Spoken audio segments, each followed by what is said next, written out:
Pop pop, salut Toaster, épisode 3 de cette série Qu'est-ce qu'on fait à La Réunion? Alors dans cet épisode on va commencer par un peu parler de l'histoire de cette magnifique île qu'on appelle aussi l'île Intense. Et ensuite on va partir à la conquête du mythique Piton de la Fournaise ainsi que ses coulées de lave. Donc ça va être un petit mélange entre culture et aventure. Et sans plus attendre, c'est parti, début de la vidéo maintenant. Les bons, la dodo, les là. Et c'est parti. Bienvenue dans l'histoire incroyable de l'île de la Réunion. Vous allez découvrir comment, bien avant que nous ne mettions les pieds, la Terre a créé ce paradis grâce à un phénomène surprenant, le point chaud. Commençons simplement. C'est quoi un point chaud ? Imaginez une immense cheminée située à l'intérieur de la Terre, et de cette cheminée sort du magma, c'est-à-dire de la roche en fusion qui remonte jusqu'à la surface. Contrairement aux volcans qui se forment au bord des plaques tectoniques, un point chaud se trouve en plein milieu d'une plaque. Ce phénomène provoque des éruptions volcaniques qui, avec le temps, créent des îles ou des chaînes de montagnes. C'est ainsi que des lieux célèbres comme les îles Hawaï ont vu le jour. Reprenons l'histoire de la Réunion. Il y a environ 3 millions d'années, un point chaud se trouvait sous l'actuel océan Indien. Ce point chaud a commencé à libérer du magma et au fil d'éruptions volcaniques successives, la lave et les cendres se sont accumulées pour former non seulement l'île de la Réunion, mais aussi d'autres îles comme l'île Maurice. Regardons maintenant ensemble de plus près les étapes qui ont façonné cette île intensément belle. Ceci est un jeu de mots avec intense, car l'île de la Réunion se nomme aussi l'île Intense. Étape 1. Éruption volcanique. Le magma a remonté à la surface à travers d'innombrables éruptions, déposant des couches de lave et de cendres qui ont formé les premières terres. Étape 2. Formation des volcans. 2 volcans principaux ont émergé. Le premier, le Piton des Neiges, qui est aujourd'hui éteint et représente le point culminant de tout l'océan Indien. Le second, le Piton de la Fournaise, est toujours actif et façonne encore notre paysage.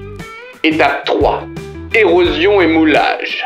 Ensuite, le vent, l'eau et les pluies tropicales ont sculpté l'île, creusant des vallées et formant des cirques spectaculaires comme le Mafat, Salazie et Sillaos. Normalement, si tu écoutes bien, tu connais ces 3 cirques, car j'en ai déjà parlé. Étape 4. Éruption actuelle. Le Piton de la Fournaise continue d'émettre du magma. Lors d'éruptions, la lave peut s'écouler jusqu'à la mer, se refroidir rapidement au contact de l'eau et former de nouveaux dépôts rocheux le long du littoral. Avec le temps, ces dépôts se transforment en plages, et c'est d'ailleurs pour cela qu'on parle de la plage la plus jeune du monde, à l'ouest. Non, à l'est de l'île. Bon, maintenant qu'on a à peu près compris, je vous emmène avec moi pour une expérience incroyable. L'ascension du Piton de la Fournaise et de ses coulées de gros caca qui puent.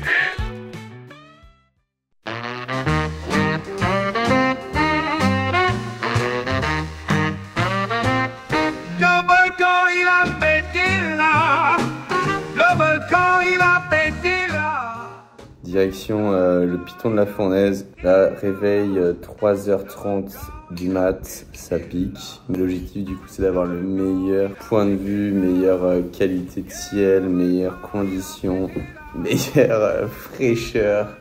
Bref, toutes les conditions réunies pour que la rando soit la plus agréable possible. Donc ce qui fait qu'on s'est à 3h30 et ça c'est la partie la moins agréable du concept.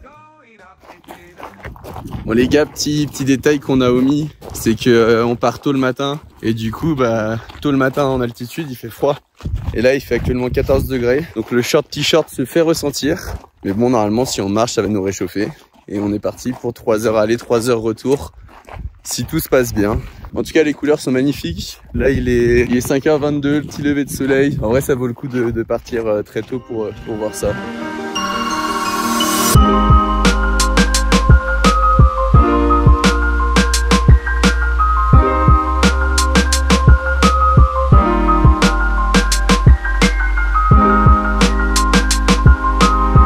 Ils m'ont pas attendu les gars, je suis tout seul parce que j'étais en train de vous accrocher. Vous serez là, j'ai l'air d'un con, c'est pas agréable, ça fait se transpirer, mais je me sacrifie pour vous partager cette incroyable rando.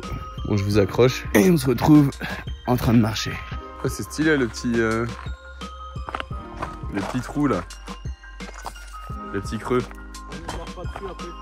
Ah ouais, vous êtes pas bien là, accroché au torse à nous suivre dans cette incroyable aventure. Pourquoi il va t'énerver, Amaury? Le volcan il a pété. Genre vraiment, il y a plus agréable que pour les bons randos, ça pue. Qu'est-ce que j'adore les randonnées. Oh, c'est pas moi. C'est lui. Même qui ressemblait quand même au mien. Nous on vient du coup de là-haut. Et là il y a des petits balisages au sol tout mignons, des petites taches blanches qu'il faut suivre, qui nous emmènent jusque là-haut. Donc en gros, c'est pas compliqué. Il y a juste à suivre ça. Enfin, c'est un jeu d'enfant quoi. Et là c'est relativement plat. Faut juste faire gaffe aux petites bosses, c'est pas se tordre la cheville. Mais c'est une petite promenade de santé. Amaury, qu'est-ce que c'est que ce tas de terre? Je sais pas, tu peux lui demander. Qu'est-ce que tu fais là? Il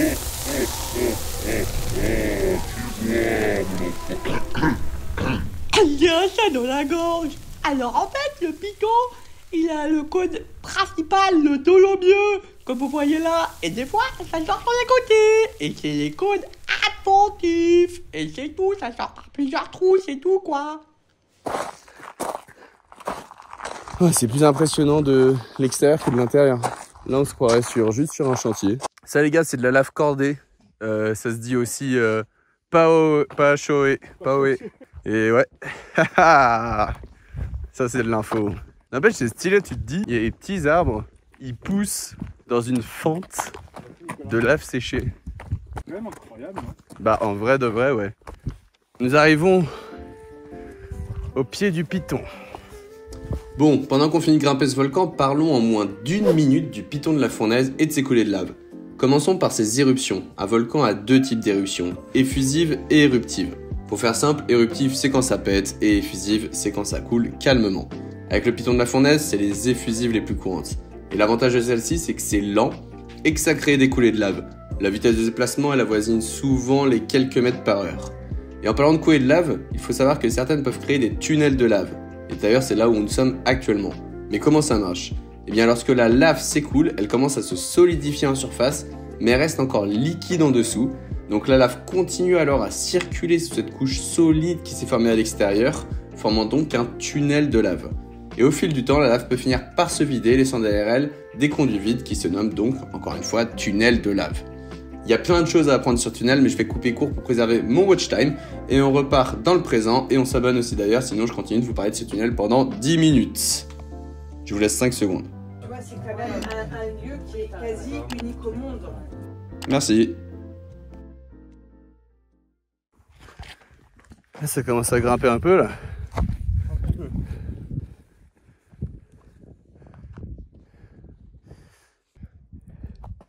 Mais Amaury, pourquoi ces cailloux ont un air vitrifié?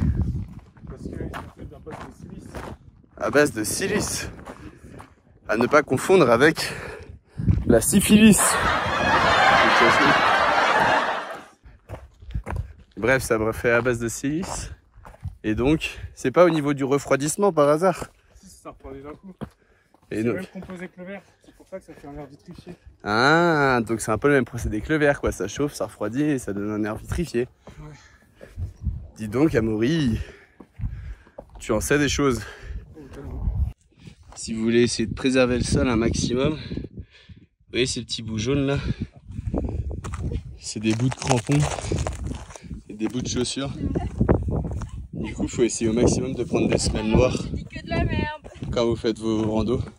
Du coup, il faut essayer de prendre des semelles noires. Comme ça fait des dépôts noirs et ça gâche pas le paysage. Temps, mais au moins ça se voit pas.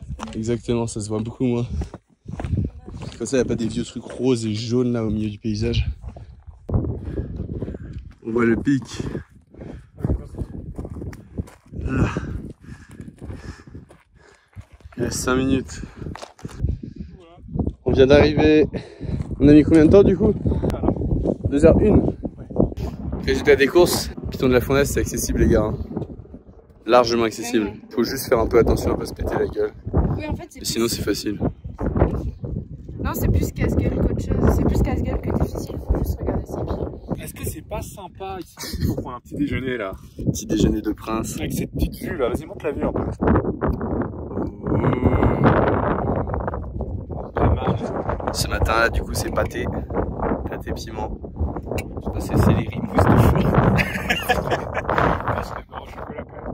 Généralement, Généralement rachète en plein sur la vue. Quand tu manges du pâté à 7 heures, c'est que ton taux d'alcoolémie est plutôt élevé. Là, c'est que justement, on est dans une slaf sportif, lève-toi. T'arrêtes pas de parler parti, de rien. Je sais même pas si on m'entend avec le vent, ça se trouve, ce sera un truc où on parle et tout. Enfin bref, je vous souhaite un bon appétit si vous regardez cette vidéo en mangeant et que votre repas soit délicieux. J'espère que vous vous régalez.